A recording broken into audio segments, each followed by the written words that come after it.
All right, let's dive right into this explainer. Today, we're tracing an absolutely incredible arc. We're going to explore how a tiny little meeting in Paris back in 1904 evolved into what is now a massive $250 billion global operation.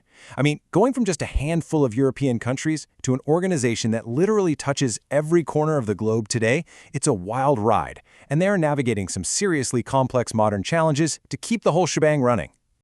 Here's our tactical setup for today. Number 1, kickoff, FIFA's global expansion. 2, yellow cards, scandals and crises. 3, the 2016 reform playbook. 4, investing in global development. And finally, 5, the modern football ecosystem. Let's get right into it. Okay, Section 1, kickoff, FIFA's global expansion. To truly grasp the scale of global football today, we kind of need to zoom out and look at its humble beginnings. It's a fascinating trajectory. It starts with just 7 European nations coming together in Paris in 1904. Then, by 1930, they're hosting their very first World Cup in Uruguay, just 13 teams back then. And that paved the way to the massive footprint we see right now. You know, this wasn't some overnight success story. It took decades of careful, calculated expansion to build this foundation. And then we get to today, and this number, it's just staggering. 211. With 211 member countries, FIFA is actually larger than the United Nations. Let that sink in for a second. When you think about that kind of scale, you start to realize football isn't just a game. It's this massive diplomatic and cultural force. So, the big takeaway here? Any decision made at the top of this pyramid, well, it literally ripples out to billions of people. Now, how do you even manage a network that huge? Well, the world is divided up into 6 regional confederations. Think of these as the structural backbone of the whole operation. You've got the AFC in Asia and Australia, CAF in Africa, UEFA in Europe. You get the idea. These confederations are basically the engines keeping regional competitions running smoothly, and they feed directly into those massive global tournaments we all tune in for. Which brings us to Section 2, yellow cards, scandals and crises. Because as you might guess, trying to manage a multi-billion-dollar empire without super strict oversight, yeah, it eventually leads to some massive institutional fouls. By 2015, things hit a breaking point. You had U.S. Department of Justice racketeering charges, Swiss investigations digging into the World Cup bidding processes for the 2018 and 2022 tournaments. FIFA was basically facing an existential crisis. They were forced to take a really hard look in the mirror, which led to this final report by the Independent Governance Committee. What's super interesting here is how bluntly the committee diagnosed the root of these integrity violations. They didn't just wave it off as, oh, it's just a few bad apples. No, they hit the nail on the head. They explicitly stated that these failures are almost always a combination of personal greed, a breakdown in systems and controls, and, crucially, a lack of an ethical and moral culture within the organization itself. So, to put this in perspective, this was definitely not some minor PR hiccup. This was a full-blown crisis. We're talking sweeping legal investigations, top officials getting suspended, and just an absolute breakdown in public trust. And on top of all that, there was a glaring lack of diversity in their leadership. Women were vastly underrepresented in any of the real decision-making. Basically, the organization had become this massive echo chamber, and it needed a total top-to-bottom overhaul.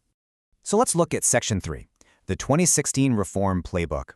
Facing literal collapse, they needed a brand new tactical setup to break up that insular echo chamber. They completely dissolved the old 24-member executive committee, out with the old, and they replaced it with a new 36-member FIFA council.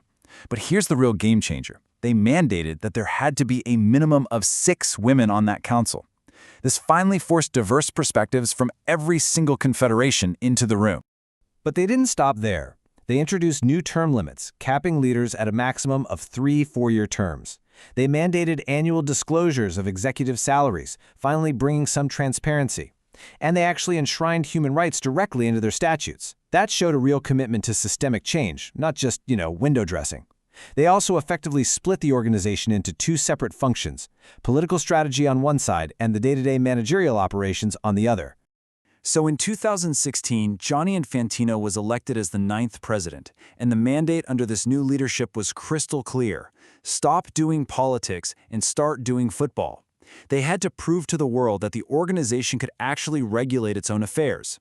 The message was essentially, okay, the immediate crisis is over, but we have to live out these reforms every single day if we ever want to win back global respect.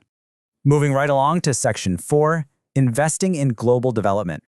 With that new governance playbook firmly established, the focus finally shifted back to where it belongs, the future of the game worldwide. And man, $2.3 billion. That is a massive commitment allocated just for the 2023 to 2026 period, aimed directly at global football development. We're talking about serious capital flowing into federations to build the sport from the ground up. But it does beg the question, is money alone really enough?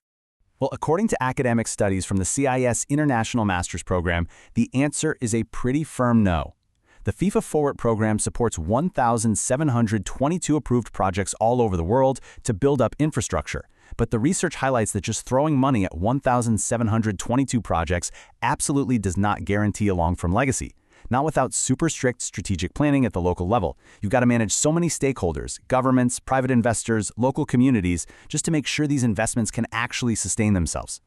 And speaking of the local level, let's zoom in on a pretty harsh reality when it comes to youth development. Less than 1%. Less than 1% of academy players will actually ever make it to the professional ranks. It's crazy, right? We put so much focus and money into building infrastructure for these future superstars, but what happens to everybody else? Because of that harsh statistic, academic researchers are pushing hard for mandatory educational guidelines.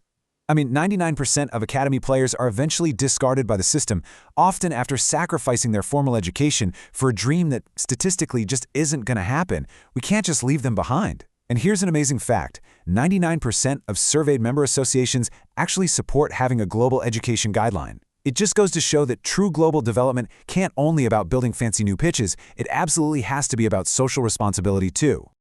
All right, let's head into our final section, Section 5, the modern football ecosystem. Let's see how modern football is dealing with some totally unprecedented 21st century challenges. First up, the environment. As the sport expands, its environmental impact blows up too. And here is a really tough pill to swallow. It's not the stadium lights or the operations doing the bulk of the damage. Fan mobility, literally just people traveling to the games, accounts for a staggering 75% of greenhouse gas emissions at major tournaments like the Champions League. That's huge.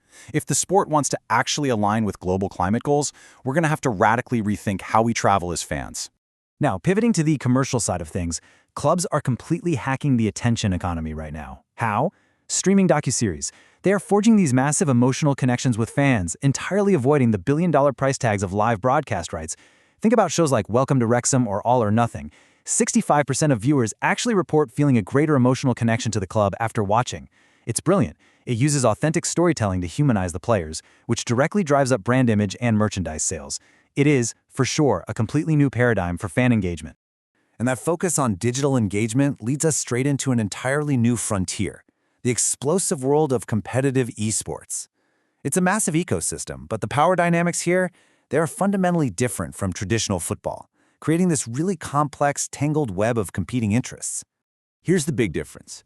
In traditional football, nobody owns the actual rules of the game, right?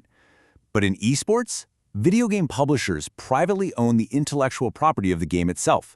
That gives them absolute power over the players and the tournaments, because the publisher acts as the ultimate authority. Trying to do things like create player unions or establish independent governing bodies is proving to be incredibly difficult. So let's wrap this all up. Considering the century of careful reform it took just to regulate physical football and build it into this $250 billion ecosystem, I'm going to leave you with this question.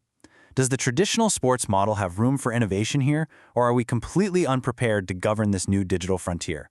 Are we truly entering the Wild West of global gaming? The rules of this new game are literally still being written. Thanks so much for joining me for this explainer, and as always, keep questioning the systems behind the sports you love.